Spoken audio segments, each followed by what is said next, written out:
Dan kita pada kesempatan hari ini akan meneruskan kajian buku dan kajian kitab tentang 40 cara jitu merubah setiap masalah menjadi anugerah. Tentunya kita paham, kalaulah kotoran saja bisa diubah menjadi pupuk yang bermanfaat, kalaulah kita mendapati sampah bisa dirubah menjadi souvenir-souvenir yang sangat indah, maka sesungguhnya setiap masalah dan setiap ujian itu pasti kita bisa rubah menjadi anugerah yang baik untuk kehidupan kita. Dan itulah fungsinya kita mempelajari buku ini, supaya masalah bertubi-tubi yang datang pada kehidupan orang yang beriman, masalah ini dapat kita rubah menjadi anugerah bagi kehidupan kita.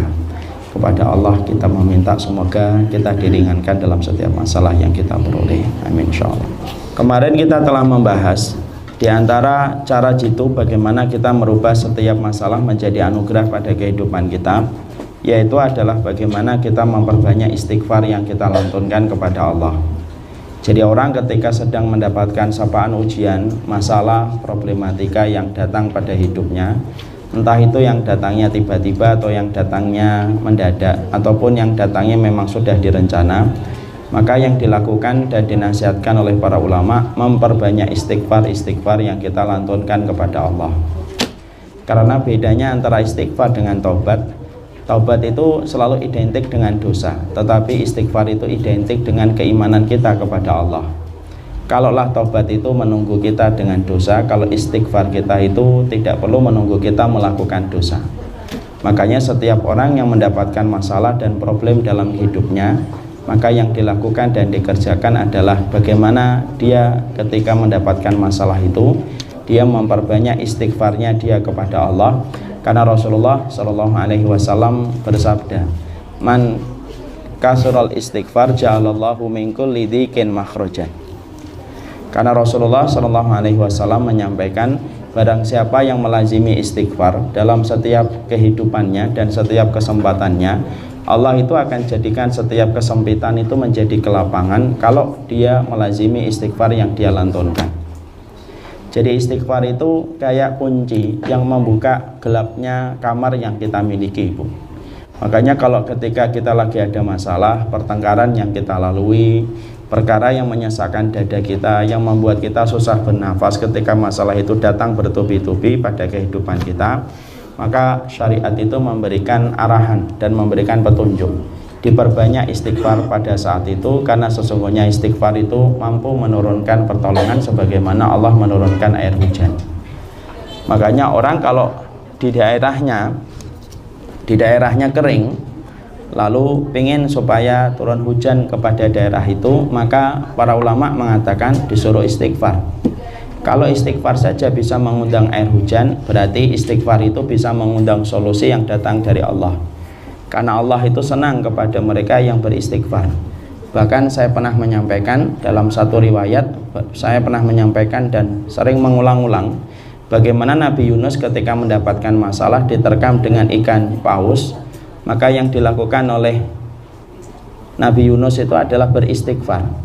Istighfarnya Nabi Yunus saat itulah yang menjadikan Allah memberikan perintah kepada ikan paus supaya ikan paus itu meminggirkan ke pinggir pantai dan kemudian memuntahkan apa yang ada di dalam perutnya, dan akhirnya Nabi Yunus itu selamat.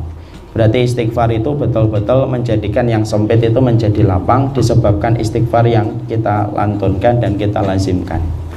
Makanya apapun masalah, maka salah satu kuncinya itu adalah memperbanyak istighfar.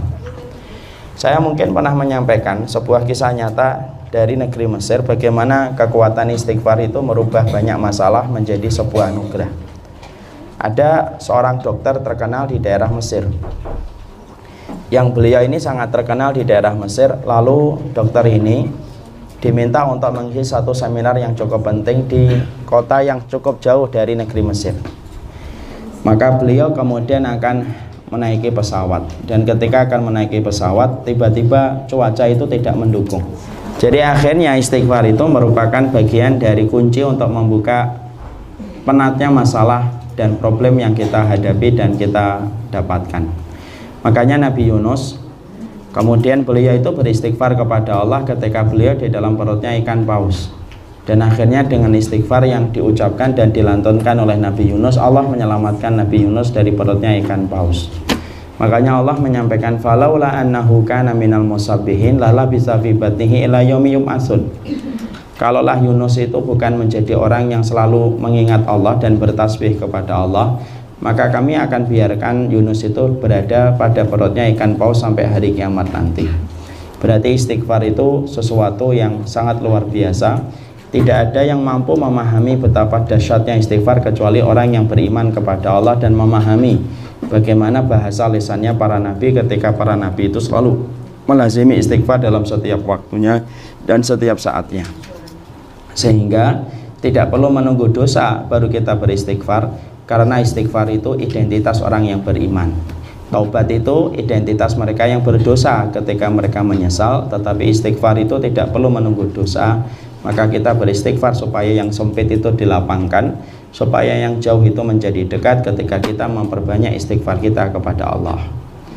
Mungkin masih ingat kisah nyata yang saya sampaikan. Ada seorang dokter dari Mesir itu tiba-tiba didaulat menjadi pembicara di satu seminar di sebuah wilayah yang cukup jauh dari Kairo. Maka timnya itu sudah merencanakan beliau untuk naik pesawat. Dan ketika beliau akan naik pesawat, tiba-tiba cuaca kurang mendukung. Akhirnya pesawat itu delay dalam batas waktu yang tidak mampu ditentukan. Timnya langsung berpindah kepada planning B, yaitu mendatangi kota itu dengan mobil. Dipersiapkan mobil yang terbaik. Mulailah sang dokter memulai perjalanan ke kota yang akan beliau mengadakan satu seminar. Tiba-tiba mobil tersebut macet, mogok di satu tempat, di mana mogoknya mobil sang dokter itu tidak jauh dari satu rumah yang ada di pinggir jalan. Maka orang yang ada rumahnya di pinggir jalan itu, lalu beliau kasihan, ibu-ibu itu kasihan melihat rombongan orang tersebut yang mogok mobilnya. Lalu kemudian akhirnya sang dokter itu dipersilakan oleh sang ibu untuk memanfaatkan apa yang ada di dalam rumah itu apabila ingin memakai kamar mandi.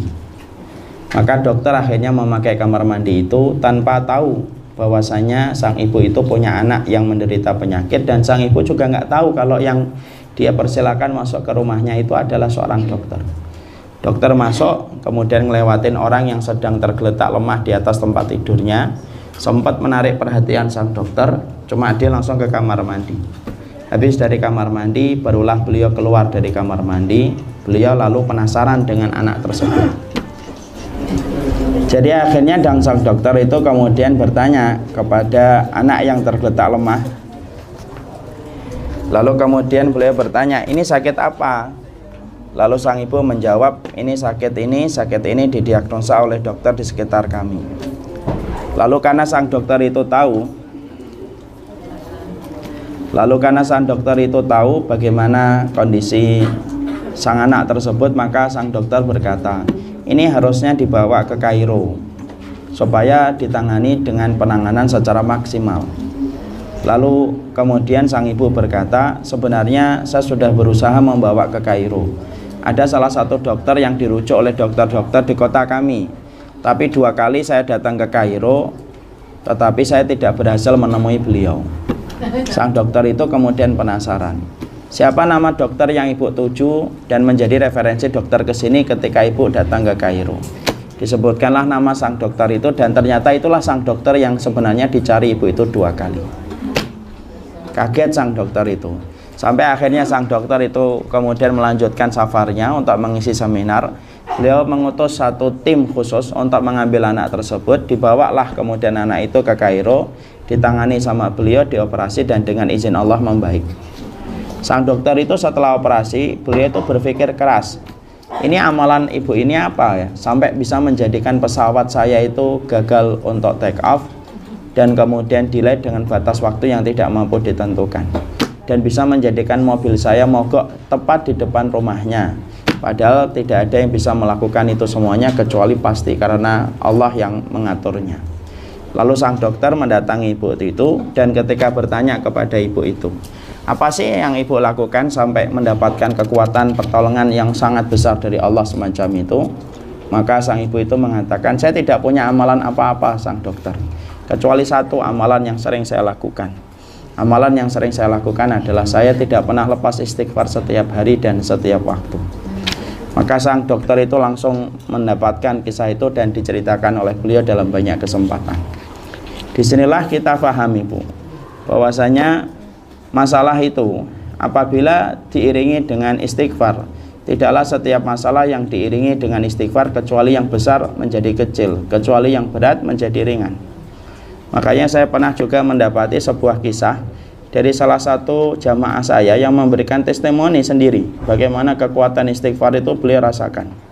Jadi saya ketika pas habis ngisi di salah satu televisi tentang masalah istighfar, ada jamaah saya habis syuting itu dia ngomong, dia juga mengatakan saya pengen nambah testimoni buat Ustadz supaya apa yang saya rasakan bisa dirasakan oleh orang yang beriman lainnya.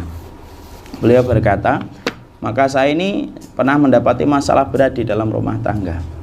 Yang saya lakukan saat itu, saya pergi ke masjid, saya ambil wudhu, saya sholat mutlak 2 rakaat. Lalu saya itu memperbanyak istighfar terus. Lalu ketika saya pulang dari masjid itu, ternyata masalah itu berkurang. Setidaknya istri saya dan saya menjadi lapang hatinya dan lega hatinya, sampai akhirnya kita bisa menyelesaikan masalah bareng-bareng setelah kita mendapatkan bertubi-tubi problem yang datang pada kehidupan keluarga kita. Jadi disitulah kita akhirnya mengetahui orang kalau tidak punya iman sama Allah mungkin tidak akan menangkap korelasi antara masalah dengan istighfar. Makanya ibu kalau ngikutin training motivator, kalau motivatornya tidak beriman sama Allah dan Rasulnya, maka motivator itu tidak akan pernah mengkaitkan ucapan istighfar dengan problem yang kita hadapi dan kita dapatkan. Tapi kalau orang itu beriman kepada Allah dan Rasulnya, sebenarnya kisahnya Nabi Yunus itu sudah cukup.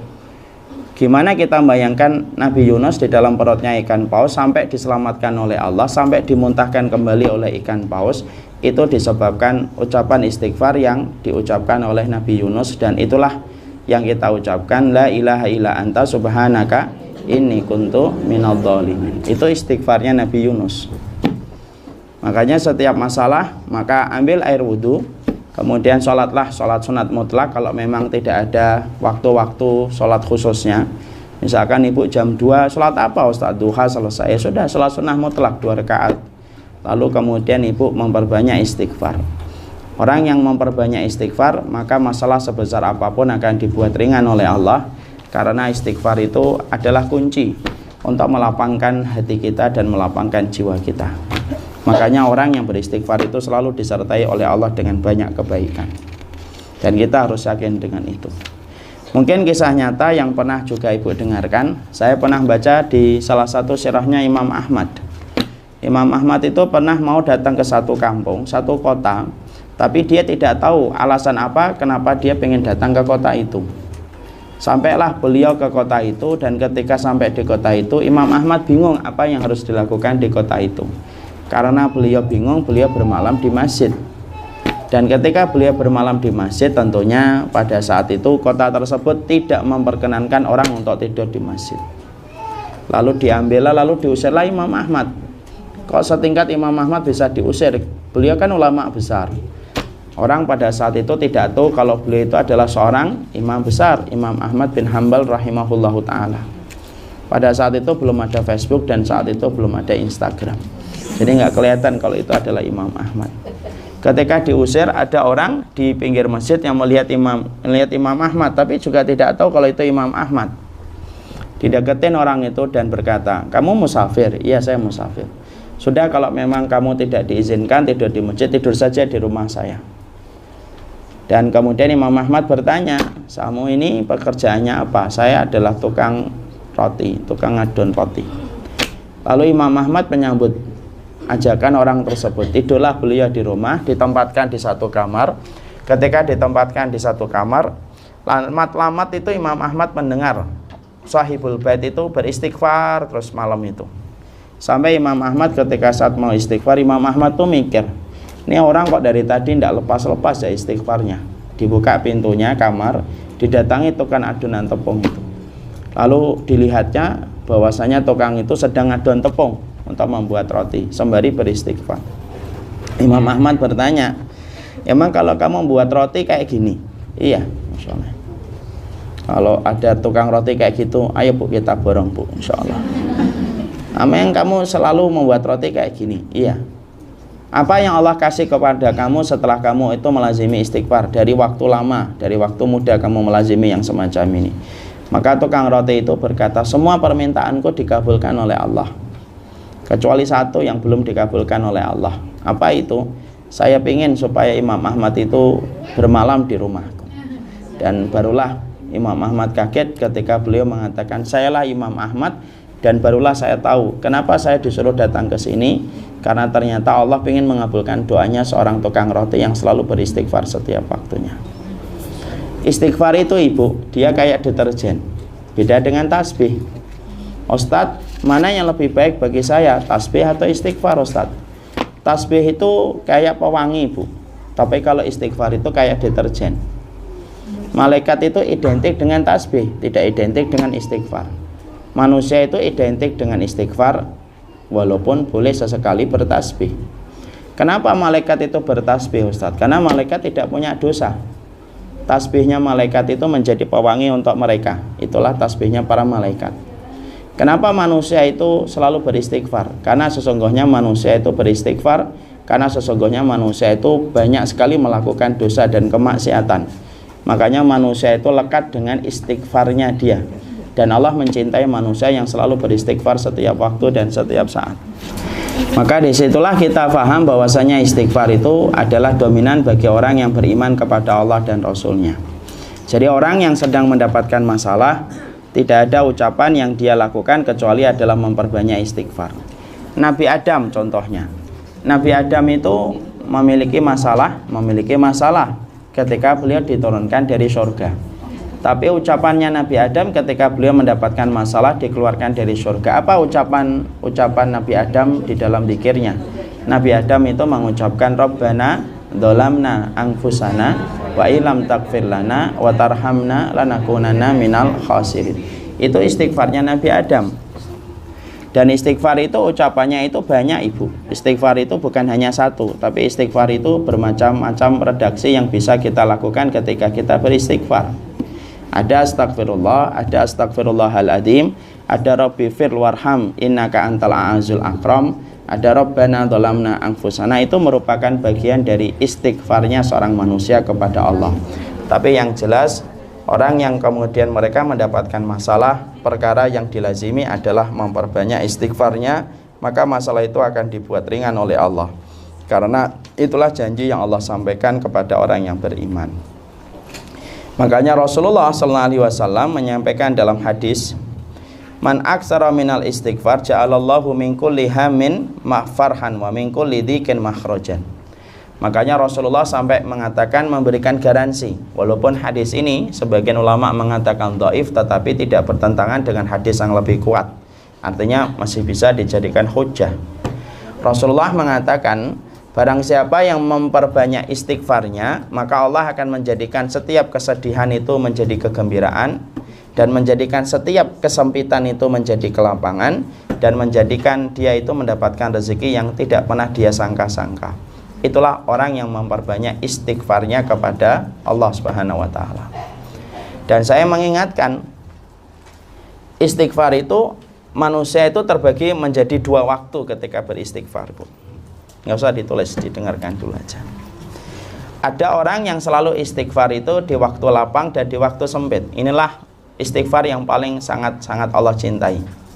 Istighfar yang diucapkan di waktu lapang dan di waktu sempit. Itu kelompok yang pertama. Ada kelompok yang kedua, orang yang selalu beristighfar itu hanya pada waktu sempit saja. Kalau ibu saya termasuk orang yang beristighfar itu di waktu sempit, kalau tiba-tiba kita sudah beristighfar kok tidak mendapatkan solusi, dada kita masih sempit, karena mungkin kita tidak termasuk pada kelompok yang pertama, tapi masuknya pada kelompok yang kedua. Orang yang tidak kenal Allah ketika lapang, biasanya Allah tidak mengenal dia dengan masalahnya di waktu sempit. Karena hadisnya jelas, Rasulullah bersabda, ta'arraf ilallahi firraha ya'rifka fi syiddah. Kenalilah Allah di waktu lapangmu, maka Allah akan mengenali kamu di waktu sempitmu.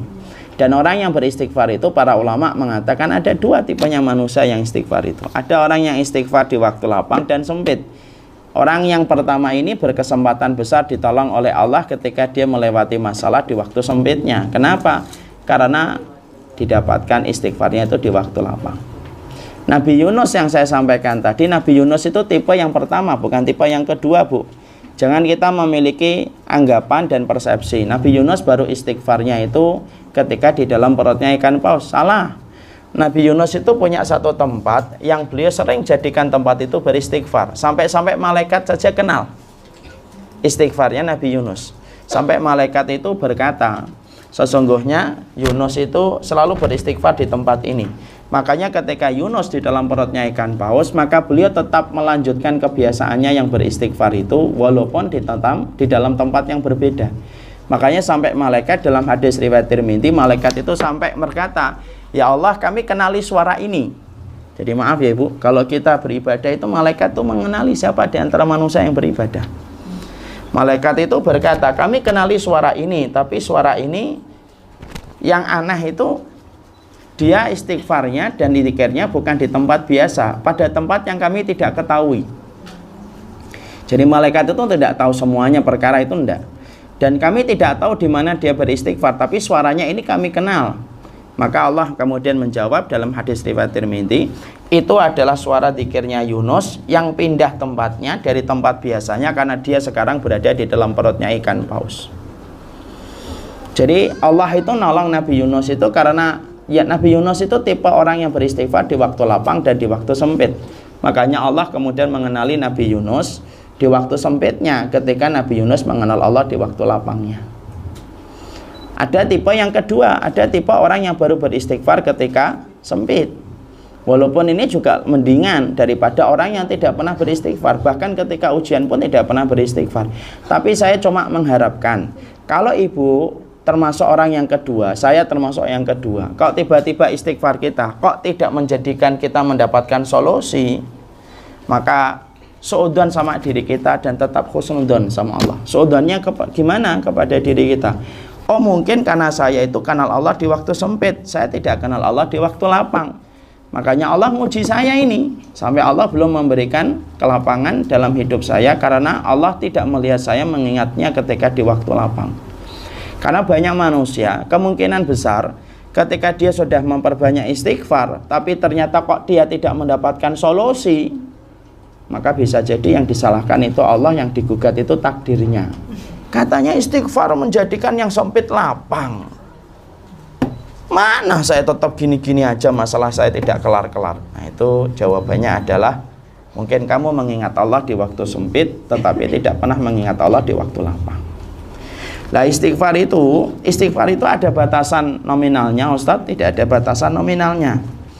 Yaitu adalah kita diperintahkan dzikran katsira, diperintahkan yang banyak. Dan yang banyak itu tidak ada definisi angka jumlahnya.